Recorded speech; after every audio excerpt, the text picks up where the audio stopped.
नमस्कार, आदाब। मैं शमशाद खान धमतरी न्यूज में आप सभी दर्शकों का स्वागत करता हूं। आज शिक्षा को लेकर हमारे बीच उपस्थित है शिक्षक पालक संघ के प्रदेशाध्यक्ष श्री नजरुल खान साहब।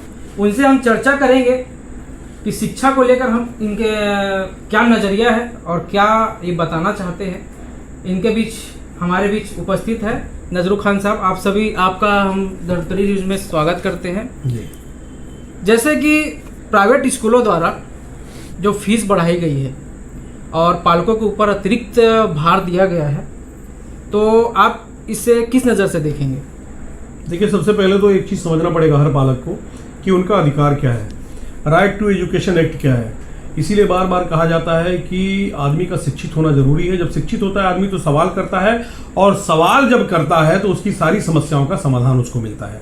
तो आज लोगों को जानकारी नहीं है, जानकारी के अभाव में लोग सवाल नहीं कर पा रहे हैं, जिसकी वजह से स्कूल मनमानी कर रहे हैं और मनमानी तरीके से फीस वसूली कर रहे हैं।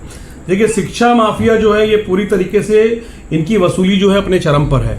तो मैं आपको सबसे पहले आरटी एक्ट बता देना चाहता हूं कि जो स्कूल की मान्यता की शर्तें होती हैं, स्कूल को जब अपन ओपनिंग के लिए जब एक आवेदन देते हैं शिक्षा विभाग में, तो मान्यता की एक शर्त होती है कि स्कूल जो है ना लाभ ना हानि के सिद्धांत पर संचालित होगा। मतलब वो ना प्रॉफिट कमाएगा ना लॉस में रहेगा। वो उतना ही पैसा फीस के रूप में पालकों से वसूलेगा, छात्रों के पढ़ाने के बदले में इतना ही पैसा वसूलेगा जितने से वो स्कूल के शिक्षण कार्य को सुचारू रूप से संपन्न करवा सके। लेकिन हो क्या रहा है कि शिक्षा विभाग की मिली भगत से, क्योंकि बगैर शिक्षा विभाग के संरक्षण के ये संभव है ही नहीं कि कोई शिक्षा माफिया जो है मनमानी तरीके से फीस वसूल ले। आज प्रत्येक बड़े बड़े स्कूलों की करोड़ों रुपए की सालाना इनकम है, प्रॉफिट है, जबकि ये 1 रुपए की प्रॉफिट नहीं कमा सकते हैं और ये करोड़ों रुपए का इनकम अर्जित कर रहे हैं। तो मतलब साफ है कि कहीं ना कहीं जिला प्रशासन और शिक्षा विभाग जो है इनसे मिला हुआ है, क्योंकि इतनी बड़ी रकम ये हर साल प्रॉफिट के रूप में कमा रहे हैं। यहाँ तो छोटी छोटी दुकानों में या कोई भी आदमी जैसे एक बड़ी सी गाड़ी फॉर्च्यूनर खरीद लेता है तो उसके यहाँ पुलिस का छापा पड़ जाता है। ईडी के छापे आम हो गए हैं, ईडी का छापा पड़ रहा है। लेकिन इन शिक्षा माफियाओं के घर पे ईडी का छापा क्यों नहीं पड़ रहा है? इनके पास ये संपत्ति आ रही है, कहाँ से आ रही है? अगर ये शिक्षा बेचकर संपत्ति अर्जित नहीं कर रहे हैं तो क्या ये नक्सली और आतंकवादी गतिविधियों में संलग्न है? क्या वहां से इनके पास पैसा आ रहा है?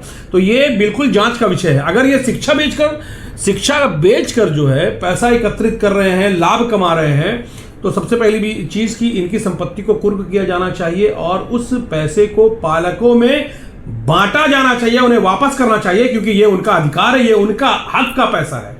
और अगर ये आतंकवादी और नक्सलाइट गतिविधियों में संलग्न है तो उसके बाद प्रशासन को क्या करना चाहिए ये बताने की आवश्यकता नहीं पड़नी चाहिए। तो सबसे पहली चीज है कि हर व्यक्ति को, हर पालक को राइट टू एजुकेशन एक्ट को पढ़ना चाहिए। अभी हम धमतरी जिले में हैं और धमतरी में मैं क्या बोलते हैं आपके सामने यहाँ के पालकों को आपके माध्यम से ये बोलना चाहता हूँ कि यहाँ जो पालक संघ काम कर रही है, बहुत जल्दी उनके जो जिला अध्यक्ष हैं उनसे इंट्रोड्यूस होंगे आप, और आपकी जो सारी परेशानियां हैं, आपको जो स्कूलों में जो परेशानियां आ रही हैं, फीस वसूली की जा रही है, मनमानी किताबों के नाम पर वसूली किया जा रहा है और ड्रेस के नाम पे वसूली किया जा रहा है, तो उसका समाधान जो है वो आपको जिला अध्यक्ष के माध्यम से बिल्कुल होगा।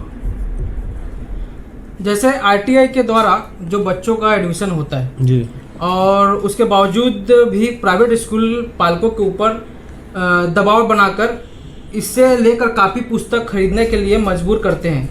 जरा हमारे दर्शकों को बताइए आरटीआई के बारे में जानकारी। देखिए, सबसे पहली बात आप समझ लीजिए, RTE right to education act यानी कि शिक्षा का अधिकार अधिनियम, निःशुल्क एवं अनिवार्य बाल शिक्षा अधिनियम, ये 2009 में पास हुआ, छत्तीसगढ़ में 2010 में लागू हुआ। इसके तहत ये प्रावधान है कि 6 से 14 वर्ष के बच्चों को निःशुल्क शिक्षा दी जाए। अनिवार्य शिक्षा मतलब वो पैसे के अभाव में या किसी संसाधन के अभाव में शिक्षा से वंचित नहीं हो सकते, इसलिए यह कानून बनाया गया।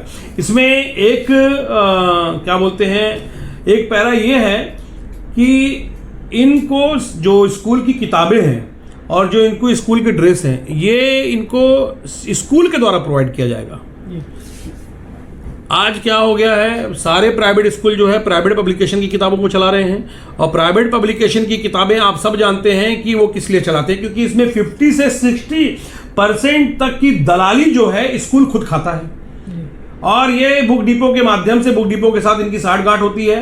ये पर्टिकुलर एक शॉप का पता बताते हैं, वही किताबें मिलती हैं और वहीं सारा दलाली का खेल होता है। उसी तरीके से ड्रेस में होता है। तो जो नॉर्मल, जो सामान्य एडमिशन लेते हैं, प्रवेश लेते हैं बच्चे, उनके लिए भी क्या बोलते हैं, ये सिस्टम में है, नियम में है कि सीबीएसई के जो बच्चे होंगे वो एनसीईआरटी की किताबों से उनका शिक्षण कार्य करवाया जाएगा। और एनसीईआरटी जो होती है अपने आप में, आप एक बार बता दूं, 10th और 12th के जो एग्जाम होते हैं ये तो टोटल एनसीईआरटी के बेस पे होते हैं। एनसीईआरटी की बुक से, उससे रिलेटेड क्वेश्चंस जो होते हैं वो एनसीईआरटी की बुक से आते हैं। तो बाकी क्लासेस में प्राइवेट पब्लिकेशन की आवश्यकता क्यों पड़ रही है? आप देख लीजिए, नीट के एग्जाम होते हैं, जेई के एग्जाम होते हैं, सब एनसीईआरटी से होते हैं। तो कुल मिला के ये एक बहुत बड़ा रैकेट चल रहा है, बहुत बड़ा धंधा हो रहा है। और जो आरटी के तहत जो बच्चे एडमिशन ले रहे हैं उनको तो किताबें पूरी तरीके से निःशुल्क मिलनी चाहिए।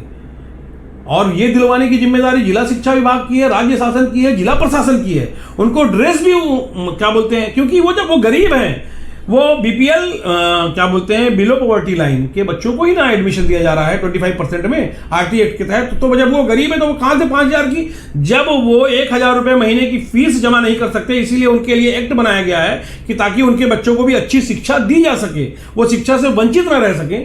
तो आप समझिए कि वो इतनी महंगी महंगी ड्रेसेस या इतने महंगे महंगे कापी किताब कहां से खरीदेंगे। तो कुल मिला के ये जांच का विषय है और ये राज्य शासन और शिक्षा विभाग की जिम्मेदारी है कि उनको किताबें और ड्रेस मुहैया करवाया जाए।